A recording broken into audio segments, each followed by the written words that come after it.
Hello everyone, welcome to texture math. आज के session से हम एक नई सीरीज स्टार्ट कर रहे हैं जो होगी मेडिकल कोडिंग के ऊपर। ठीक है, तो इस पूरी सीरीज के अंदर हम क्या करेंगे, हम एक प्रोसेस को समझेंगे कि मेडिकल कोडिंग प्रोसेस जो है वो क्या है, उसकी नीड क्या होती है और किस तरह से हम इसके थ्रू हेल्थ केयर या मेडिकल डोमेन को अपना एक कंट्रीब्यूशन प्रोवाइड करते हैं। ठीक है, तो ये सारी चीज़ें किस में आती है, मेडिकल कोडिंग के अंदर। और ये क्या है, एक प्रोसेस है, एक आप पार्ट समझ सकते हो हेल्थ केयर और मेडिकल इंडस्ट्रीज का। ठीक है, अगर आप बात करते हो यूएस की या बाहर की और कंट्रीज की, तो वहाँ पे आज के टाइम पे ये सबसे इम्पॉर्टेंट एक फेज़ है। क्योंकि जब भी जैसे हम कोई इंश्योरेंस लेते हैं, मेडिकल इंश्योरेंस लेते हैं, तो उस इंश्योरेंस का पूरा जो कंप्लीशन होता है, उसके अंदर एक बहुत ही इम्पॉर्टेंट फैक्टर जो होता है वो होता है मेडिकल कोडिंग का। मेडिकल कोडिंग होती है, उस कोडिंग के बेसिस पे सभी क्लेम प्रोसेस किए जाते हैं। जो भी मेडिकल से रिलेटेड इंश्योरेंस क्लेम्स होते हैं, वो सारा पूरा प्रोसेस मेडिकल कोडिंग पे डिपेंड करता है। ठीक है, तो ये पूरा जो एक सीरीज होगा वो किससे रिलेटेड होगा, एक मेडिकल और हेल्थ केयर इंडस्ट्री से रिलेटेड। ठीक है, तो इस सेशन में बहुत सारी चीज़ें ऐसी हैं जो हम एक नया डिस्कवर करने वाले हैं कि क्या क्या टॉपिक्स होंगे और कौन होते हैं मेडिकल कोडर्स, कौन होते हैं, उनकी रिस्पॉन्सिबिलिटीज़ क्या होती हैं, कैसे वो इस ऑपरेशन को परफॉर्म करते हैं, जो भी पूरा प्रोसेस होता है वो कैसे कंडक्ट किया जाता है, और कौन सी बातें ऐसी हैं जिनका हमें ध्यान रखना होता है इस थ्रू आउट प्रोसेस के अंदर। ठीक है, तो इस सेशन से हम बेसिक से स्टार्ट करेंगे और स्टेप बाय स्टेप फिर हम आगे प्रोसीड करते रहेंगे अपने मेन टॉपिक्स के ऊपर। ठीक है, बट पूरी जो सीरीज होगी उसमें हमारा टारगेट ये रहेगा कि हम इस पूरे प्रोसेस को स्क्रैच से स्टार्ट करेंगे और लास्ट में हम पूरा एक प्रॉपर इस डोमेन का, इस पूरे फील्ड का एक प्रॉपर अंडरस्टैंडिंग रखेंगे कि कैसे हम ये पूरा प्रोसेस जो है वो कंप्लीट करते हैं और कैसे इसके थ्रू हेल्थ केयर इंडस्ट्री को कंट्रीब्यूशन किया जाता है। ठीक है, तो हम स्टार्ट करते हैं सेशन को सबसे पहले और बेसिक चीज़ से, जो है डेफिनेशन ऑफ मेडिकल कोडिंग। ठीक है, तो हमें पहले ये आइडेंटिफाई करना होगा कि एक्चुअल में मेडिकल कोडिंग जो टर्म है वो है क्या, किस वजह से हम इस मेडिकल कोडिंग टर्म को यूज़ करते हैं। ठीक है, तो इसके लिए मैं आपको एक छोटा सा एक फ्लो डायग्राम दिखाऊंगा और आपको फ्लो डायग्राम से ही क्लियर हो जाएगा कि मेडिकल कोडिंग क्या होती है और उसका पूरा एस्पेक्ट क्या होते हैं, वो हम देखते हैं। तो ये वो एक डायग्राम है। अब इस डायग्राम में आप देखोगे हमारे पास एक लेफ्ट साइड में जो बॉक्स है, इसमें हमने लिखा हुआ है health care diagnosis, procedures, medical service and equipment. ठीक है, तो जब इस इन चीज़ों का, health care diagnosis, procedures, medical service और इक्विपमेंट, इनका जब ट्रांसफॉर्मेशन होता है किसमें, यूनिवर्सल मेडिकल अल्फान्यूमेरिक कोड्स। अब कोडिंग है तो कोडिंग से हमें समझ में आ रहा है कि कुछ ना कुछ ऐसा होने वाला है कि हम किसी डेटा को किसी और कोडिंग टर्म्स में ट्रांसलेट करने वाले हैं। ठीक है, कोडिंग का मीनिंग वही होता है कि हम किसी चीज़ को मैपिंग कर रहे हैं। मैपिंग एक राइट टर्म रहेगा इसके लिए, कि आपके पास कोई इन्फॉर्मेशन है, उस इन्फॉर्मेशन को आप मैप कर रहे हो किसी मेडिकल कोडिंग्स में, कोड्स के अंदर। तो इस पूरे जो ट्रांसफॉर्मेशन प्रोसेस को हम क्या कहेंगे, मेडिकल कोडिंग। ठीक है, तो यहाँ पे क्या है, अगर आप इसकी डेफिनेशन बताओगे किसी को तो वो क्या बताओगे कि whenever we are transforming health care diagnosis, procedures, medical service और equipment into universal medical alpha numeric codes, then this entire process is known as medical coding. ठीक है, तो जब भी हम किसी हेल्थ केयर डायग्नोसिस रिपोर्ट को, procedures को, मेडिकल सर्विसेज को, इनको हम जब ट्रांसफॉर्म करते हैं किसी यूनिवर्सल कोड्स के अंदर, यूनिवर्सल अल्फा न्यूमेरिक कोड्स। अब अल्फा न्यूमेरिक कोड का टर्म का मीनिंग क्या हुआ, जहाँ पे आपके पास नंबर्स भी होंगे, कुछ कैरेक्टर्स भी होंगे। ठीक है, तो उनसे जो कंबाइन, मतलब नंबर्स, कैरेक्टर्स, इनसे जो कंबाइन बन के कुछ कोड्स आएंगे, उन कोड्स को हम बोलते हैं अल्फा न्यूमेरिक कोड। और यहाँ पे हम यूनिवर्सल टर्म इसलिए यूज़ कर रहे हैं कि यूनिवर्सली कुछ ऐसे स्टैंडर्ड्स सेट हुए हुए हैं मेडिकल्स के, जो हाँ all over the world, across the world उनको फॉलो किया जाता है। डिफरेंट डिफरेंट वेज होते हैं। स्टैंडर्ड्स हमारे पास मल्टीपल्स हैं, मतलब कुछ अलग अलग डिफरेंट टाइप के स्टैंडर्ड्स होते हैं, बट ओवरऑल हम सब लोग यूनिवर्सली उन्हीं स्टैंडर्ड्स में से किसी एक को पिक करके उसके बेसिस पे कोडिंग को परफॉर्म करते हैं। ठीक है। तो ये जो राइट हैंड साइड पे जो हमारा बॉक्स है वो एक बहुत ही वास्ट टॉपिक है। इसमें हम देखेंगे कि बहुत सारे स्टैंडर्ड्स होते हैं, उन स्टैंडर्ड्स के लिए आपके पास कुछ बुक्स रहेंगी, उन बुक्स से कैसे आप मेडिकल कोडिंग या आप किसी भी अगर आप प्रॉब्लम स्टेटमेंट को देख रहे हो किसी पेशेंट के, तो उसको कैसे कन्वर्ट किया जाएगा उन कोड्स के अंदर, ठीक है। तो ये सारा पूरा इंफॉर्मेशन ये राइट हैंड वाले बॉक्स के लिए हम देखने वाले हैं। तो ये एक टॉपिक रहेगा। और दूसरा, अब जैसे हमारे को पता है कि हम किसी इंफॉर्मेशन को ट्रांसफॉर्म कर रहे हैं किसी यूनिवर्सल मेडिकल अल्फान्यूमेरिक कोड्स में, तो उसके लिए हमारे पास नीड है किस चीज़ की, हमारे पास वो इंफॉर्मेशन भी होनी चाहिए जिनको हम कन्वर्ट कर रहे हैं। तो पहला क्वेश्चन तो यही आता है कि हेल्थ केयर डायग्नोसिस कैसे मिलेगा, प्रोसीजर्स, मेडिकल सर्विसेज, या आप कह सकते हो मेडिकल जो इंफॉर्मेशन है जिसको हमें कन्वर्ट करना है वो हमें कैसे मिलेगा, क्योंकि वो बहुत इंपॉर्टेंट है। वो होगा तभी हम उस पे किसी स्टैंडर्ड्स को अप्लाई करेंगे। Different different medical coding standards रहते हैं, उनको हम उस पर अप्लाई करेंगे और फिर उसका जो रिजल्ट आएगा उसको हम कन्वर्ट करके कहाँ स्टोर करेंगे, as a alpha numeric code store करेंगे। और फिर ये जो कोड्स हैं वो हम अपने आगे जो भी प्रोसेस इनिशिएट हुआ है उसको प्रोवाइड करते हैं। वो फिर उन कोड्स के थ्रू जो भी क्लेम प्रोसेस करना होता है या जो भी आगे का फर्दर प्रोसेस होता है वो उसको परफॉर्म करता है। तो ये बहुत ही एक रिस्पॉन्सिबल टास्क है, क्योंकि आप किसी के मेडिकल रिपोर्ट्स का कन्वर्जन कर रहे हो, अगर वहाँ पे कोई भी माइनर मिस्टेक होता है तो वो फिर सब चीज़ों को इम्पैक्ट करने वाला है, ठीक है। तो ये बहुत क्रूशियल स्टेप रहता है मेडिकल कोडिंग का अपने थ्रू आउट मेडिकल डोमेन के अंदर, ठीक है। तो डेफिनेशन हमें क्लियर हुई कि जब भी हम किसी health care diagnosis, procedures, medical service, equipment इनका ट्रांसफॉर्मेशन करते हैं किसी यूनिवर्सल मेडिकल अल्फान्यूमेरिक कोड्स के अंदर, तो उस प्रोसेस को हम बोलते हैं मेडिकल कोडिंग, ठीक है। तो अब इसको और डिटेल में पढ़ने के लिए हम इनको स्टेप ब्रेक डाउन करने वाले हैं, ठीक है। तो पहले हम ये जो हमारे पास लेफ्ट हैंड साइड पे जो बॉक्स है इसका हम देखते हैं कि ये इन्फॉर्मेशन हमें कहाँ से मिलती है, क्योंकि ऑब्वियस सी बात है अगर हमारे पास इन्फॉर्मेशन नहीं होगी तो हम उसको कन्वर्जन नहीं कर पाएंगे। तो इन इन्फॉर्मेशन का सोर्सेस क्या रहता है, तो देखते हैं सोर्सेस के लिए। पहला ऑप्शन है हमारे पास डायरेक्ट क्लिनिकल डॉक्यूमेंटेशन, ठीक है।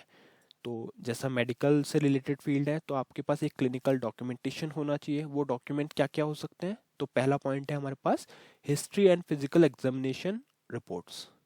अब ये रिपोर्ट्स कौन सी होती हैं, these report document the patient presenting complaint, medical history, family history, social history and finding from the physical examination. तो आप इसको एज एग्जांपल समझो कि एक पेशेंट है, वो किसी डॉक्टर को विजिट करता है, उस डॉक्टर को विजिट करने के बाद में वहाँ पे एक फिजिकल एग्जामिनेशन रिपोर्ट तैयार की जाती है। वो किस बेसिस पे की जाती है, सपोज किसी ने पेशेंट ने कुछ सिम्टम्स बताए तो वो एक नोट होता है, क्या क्या कंप्लेंट्स उन्होंने मेंशन किया वो नोट होता है, उनकी मेडिकल हिस्ट्री को देखा जाता है, क्योंकि कुछ डिजीजेज ऐसे होते हैं जो हेरिडिटी बेस्ड होते हैं, है ना। तो उनके लिए मेडिकल हिस्ट्री को भी एग्जामाइन करना इंपॉर्टेंट रहता है।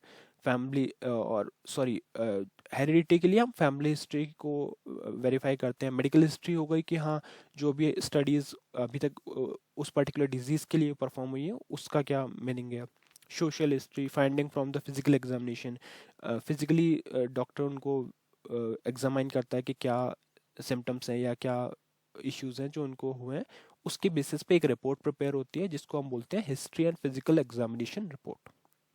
तो पहला तो सोर्स हमारा ये हो गया, ठीक है। ये जो किस में आता है, किस कैटेगरी में आता है, डायरेक्ट क्लिनिकल डॉक्यूमेंटेशन कैटेगरी में। दूसरी रिपोर्ट हमारे पास है, दूसरा जो सोर्स है वो है प्रोग्रेस नोट्स। अब ये प्रोग्रेस नोट्स क्या होता है, इस पे लिखा है these notes track the patient progress throughout their stay in a health care facility.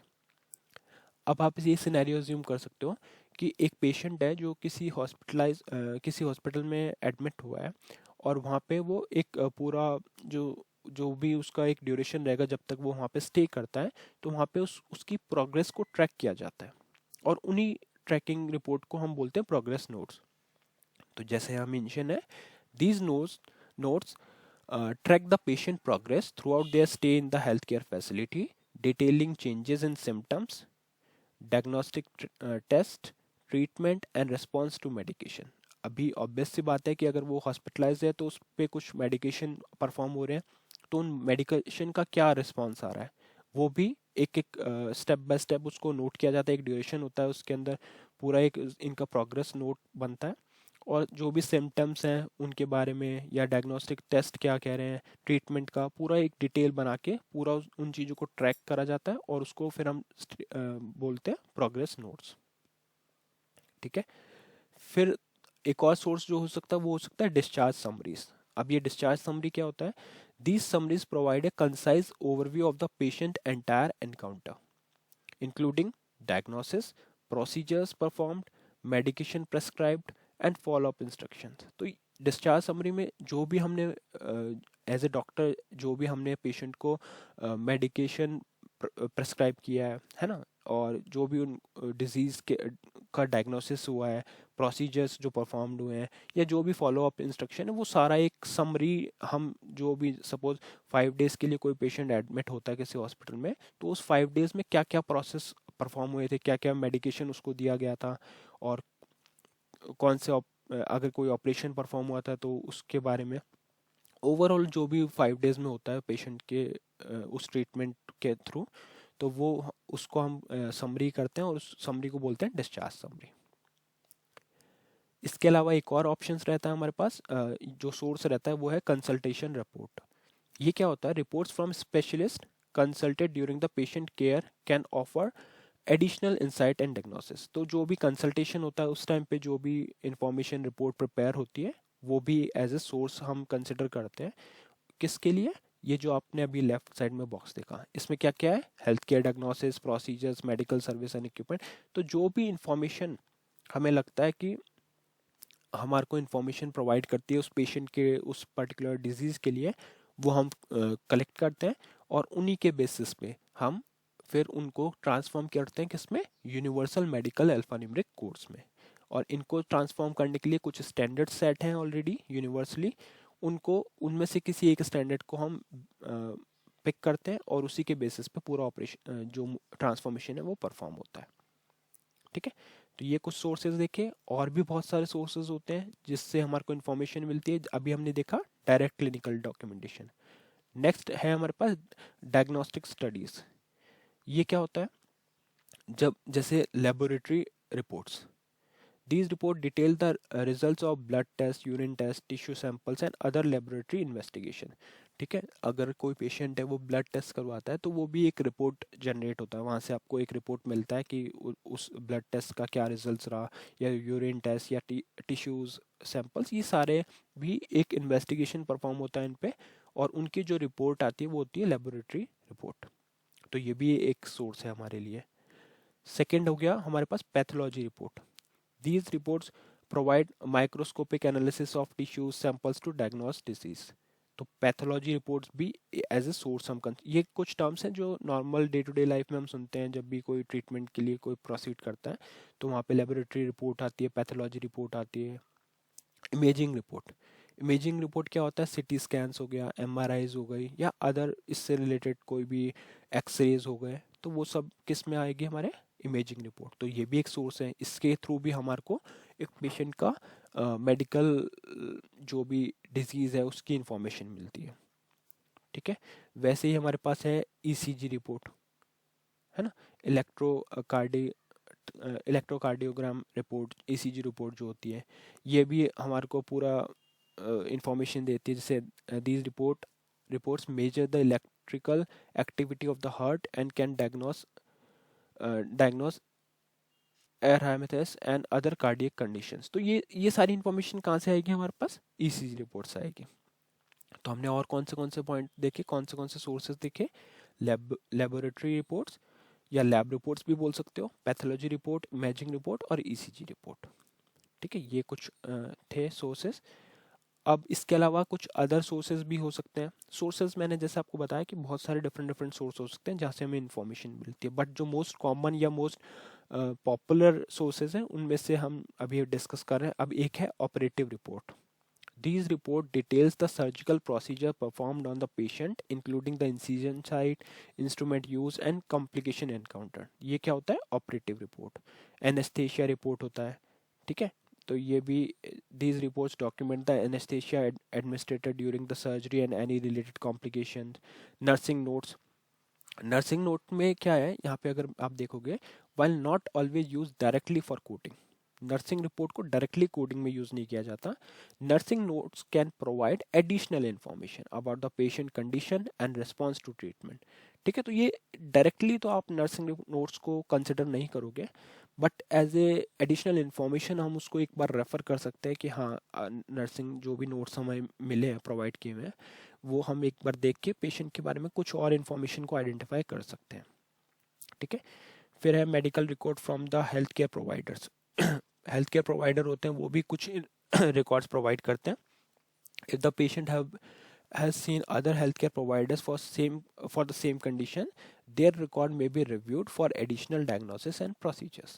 तो वहाँ से भी हमारे को क्या इन्फॉर्मेशन मिल सकती है, मेडिकल जो भी डिजीज पेशेंट सफ़र कर रहा है उससे रिलेटेड सारे इन्फॉर्मेशन हमें इन सोर्सेज से मिलती है। ठीक है, सोर्सेज और भी बहुत सारे हैं, बट जो मोस्ट कॉमन सोर्सेज थे वो हमने इसमें डिस्कस कर लिया कि क्या क्या सोर्सेज हैं, कैसे हमें इंफॉर्मेशन मिलती है, और ये इंफॉर्मेशन इस कैटेगरी में आती है health care diagnosis, procedures, medical service and equipment. इसका जब ट्रांसफॉर्मेशन करते हैं यूनिवर्सल मेडिकल कोड में, तो उस पूरे एंटायर प्रोसेस को कहा जाता है मेडिकल कोडिंग। ठीक है, तो इस सेशन में हमने मेनली देखा कि क्या मेडिकल कोडिंग होती है, और उस मेडिकल कोडिंग को परफॉर्म करने के लिए जो हमारे को इनिशियल डेटा चाहिए, जो इनिशियल रिपोर्ट्स चाहिए, वो कहाँ कहाँ से मिलती है। तो उसके लिए हमने क्या क्या पॉइंट कवर किया, direct clinical documentation, diagnostic studies, other sources, ये सारे हमने सोर्सेज कवर किए। और भी इसके अलावा एडिशनल सोर्सेज हो सकते हैं, वो डिपेंड करता है हॉस्पिटल पे, मेडिकल प्रोवाइडर्स पे। तो ये टोटली उन पर डिपेंड करता है कि क्या क्या रिपोर्ट्स वो आपको प्रोवाइड कर रहे हैं, या जो भी पर्सन इस मेडिकल कोडिंग को परफॉर्म करा रहा है, जो ऑर्गेनाइजेशन परफॉर्म करा रहा है, वो किस रिसोर्सेज पे बेस्ड है, तो वो टोटली उस पर डिपेंड करता है। ठीक है, तो इस सेशन में हमने देख लिया मेडिकल कोडिंग के बारे में, हमने समझा कि ये प्रोसेस क्या है, कैसे मेडिकल कोडिंग टर्म आया हमारे इंडस्ट्री में, और किस तरह से ट्रांसफॉर्मेशन होता है, ट्रांसफॉर्मेशन के लिए जो इनिशियल इन्फॉर्मेशन चाहिए वो कहाँ से मिलती है, और जैसे जो राइट साइड में जो बॉक्स है हमारे पास, यूनिवर्सल मेडिकल अल्फान्यूमेरिक कोड्स, ये पूरा एक सेट है, इसके लिए कुछ कोडिंग स्टैंडर्ड्स रहते हैं, वो कहाँ से मिलते हैं, उन स्टैंडर्ड्स के बारे में हम पढ़ेंगे आने वाले सेशंस में। और पूरा प्रोसेस देखेंगे कि कैसे, क्या क्या टर्म्स हमें पता होनी चाहिए इस पूरे प्रोसेस को कंडक्ट करने के लिए, और कैसे रिपोर्ट्स प्रिपेयर होती है, ये सारा एक मेडिकल स्टेटमेंट से कैसे उसको कोड में कन्वर्ट किया जाता है, ये पूरा प्रोसेस हम आने वाले सेशंस में देखेंगे। तो आई होप ये सेशन आपको क्लियर हुआ होगा। नेक्स्ट सेशन में हम बाकी टॉपिक डिस्कस करेंगे। So thank you for watching tech share में।